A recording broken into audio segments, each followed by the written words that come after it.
Good afternoon, જય શ્રી રામ. અમે તો આવી ગયા છીએ આજે જાંબુ ખાવા માટે. બહુ મસ્ત જ વાતાવરણ છે. એ થોડા નાના નાના બૂંદ પડે છે વરસાદના, અને જાંબુ ખાવા આવી ગયા છીએ. જો તમારે બી ખાવા હોય તો આવી જાઓ. આ કૂતરું મારા પાછળ આવ્યું છે, ત્યાંથી બાઇક લઈને આવે ત્યાંથી જ મને લાગે છે કંઈક છે આ દાળમાં કાળું એવું લાગે છે. બાઇક લઈને આવી ગયા છીએ ભાઈ. ડાયરેક્ટ એમ ના આવે ના નીચેથી વીણવાના હોય. અમે તો જાંબુ ખાઈ લીધા છે, પણ અમે ભાઈ માટે થોડાક જાંબુ પાડીએ છીએ, અને ત્યાં પેલા બે ગાલું લઈને આવે છે.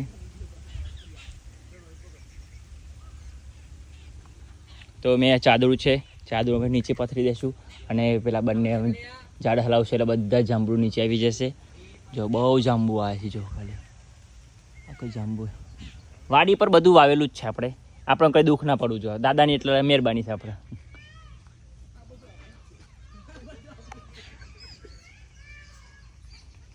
દાદાએ દુઃખ પાડ્યું નથી, પાડવાનો એનાથી આપણે દાદાને દુઃખ પાડવાનું નહીં, પાડ્યું નહીં. વાત સાચી છે ને. જો કેરીઓનું ઝાડ આપી દીધું છે, આખી વાડી બનેલી છે, જાંબુ રોપેલા છે, લીંબુ રોપેલી છે, બધું જલસા જ છે ભાઈ. હા હેલો ગાઈઝ, અમે તો જાંબુ અત્યારે પાડીએ છીએ ને નીચે પથરી દીધું ચાદરું.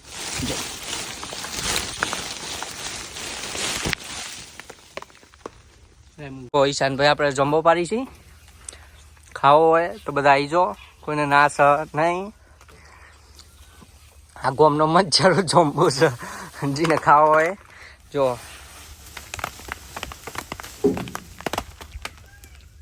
બુદ્ધિ તો વાપરી છે, પણ અડધો જમ્બો બહાર પડી છે ને અડધો અંદર પડી છે.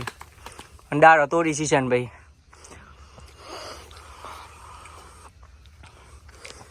ઈશાનભાઈ કહેવાનું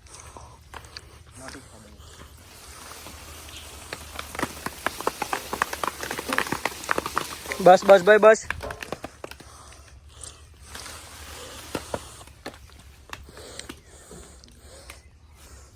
એમાં લીલો વધારે પડી ગયો છે.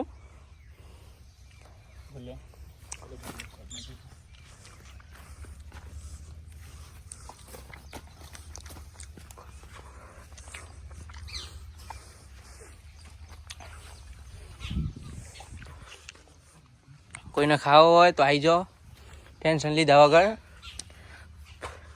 હા બોલો ભાઈ. જો બોલા ભાઈ, તમે કોઈ કહો.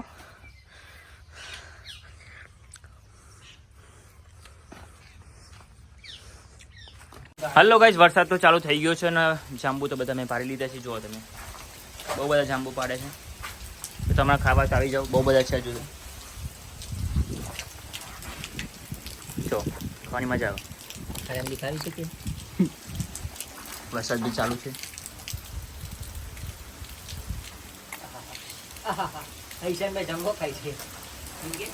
મજા આવી ગઈ.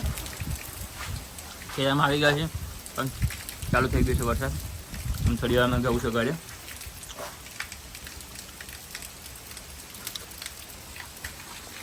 હેલો ગાઈઝ, તો અમે અત્યારે જઈએ છીએ ઘરે. હા, જાંબુ તો બધા લઈ લીધા છે અમે, અને અમારે આ મુંબઈ હાઈવે પર જઈએ છીએ ઘરે. આ નેશનલ હાઈવે પર આ જમીન છે આપણી જતી પહેલાં, પણ પહેલાં એ મહાકાળીમાં. હવે જઈએ છીએ તારે ઘરે. અને આ ગાડીમાં આવ્યું છે આપણા મફરીનું બિયારણ. નામ છે લાગે ગોપાલ. ગોપાલ નામની કોઈ ગાડી જાય છે. અંદર ગોપાલ નામનું વસ્તુ પડ્યું છે. એમાં છે મફરીના ગોરા છે. તો હાલ અત્યારે અમે જઈએ છીએ ઘરે. તો ચલો ઘરે જઈને મળીએ તમને. ખેતરમાંથી આવી ગયો છું ઘરે હું. અને ઘરે આવીને મને ભૂખ લાગી હતી, કેમ કે સવારનું મેં કંઈ ખાધું નહોતું. સવારે ખાલી નાસ્તો કર્યો તો જ. તો અત્યારે જમવા બેસી ગયો છું. કેરીનું શાક છે, રોટલી છે ને તીખી ચટણી છે, જોડે પાણીની બોટલ લઈને બેસી ગયો છું. ચલો તમારે બી જમવું હોય તો આવી જાઓ મારા જોડે, ખાઈ લઈએ ત્યાં થોડુંક. તો ગાઈસ, હું તો સૂઈ ગયો હતો ને થોડી વાર પછી ઉઠી ગયા. આપણે તો ઉઠી ગયા ને બા કહે છે ચા બનાવી દે, તો આપણે બનાવી દઈએ છીએ ચા. બાને પીવી છે ચા, અને મારે બી પીવી છે ચા. અને અમારા ભૂમિ બેન તો આવી ગયા છે ઘરે. કોલેજમાં ગયા હતા, તો કોલેજમાં નહીં, સ્કૂલમાં ગયા હતા. તો બંને આજે મેચિંગ કર્યું છે. તો બેઠા છે. કેમ શું થઈશું? હા, વરસાદ હતો એટલે બેરી ઘરે આવે, કેમ કે અમારે તો બહુ વચ્ચે નદી આવે છે ને, વચ્ચે બહુ પૂર આવે છે એટલા માટે એમને તો ચલાવીને એવું થાય છે. અને હજુ બી વરસાદ ચાલુ જ છે ગાઈઝ. જો સવારનો કન્ટિન્યુ વરસાદ ચાલુ છે ને ચકલી બેન તો એ બીજું નવું ઘર બનાવ્યું છે પણ એમને બેસતા નથી લાગે છે. ચકલી બેન તમારા માટે નવું ઘર બનાવ્યું છે, બેસી જાઓ અંદર. પેલું તૂટી ગયું છે, ઓલું ઘર તૂટી ગયું છે, બીજું નવું ઘર બનાવી દીધું છે તો બી બેસતા નથી. ને જો હજુ અંધારો છે, વરસાદ તો બહુ જ, એટલે રાતે બહુ વરસાદ આવશે મને એવું દેખાય છે. જાંબુ બહુ હતા સામે પણ બધા પડી ગયા ને બધા લઈ ગયા ને ખાઈ ગયા ને બધું થયું છે. તો ચલો ગાઈસ આપણે બનાવી દઈશ ચા.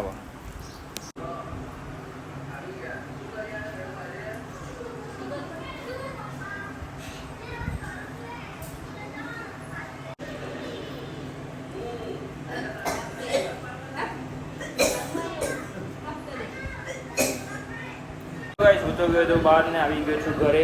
દાદા અને બા બંને અત્યારે તોદેલો લાવે છે ખેતરમાંથી. તોદેલાનું ભાજી બનાવે છે અને યશ અહીંયા એકલો રમે છે ગાડી. ને બહાર તો એકદમ શાંત વાતાવરણ છે.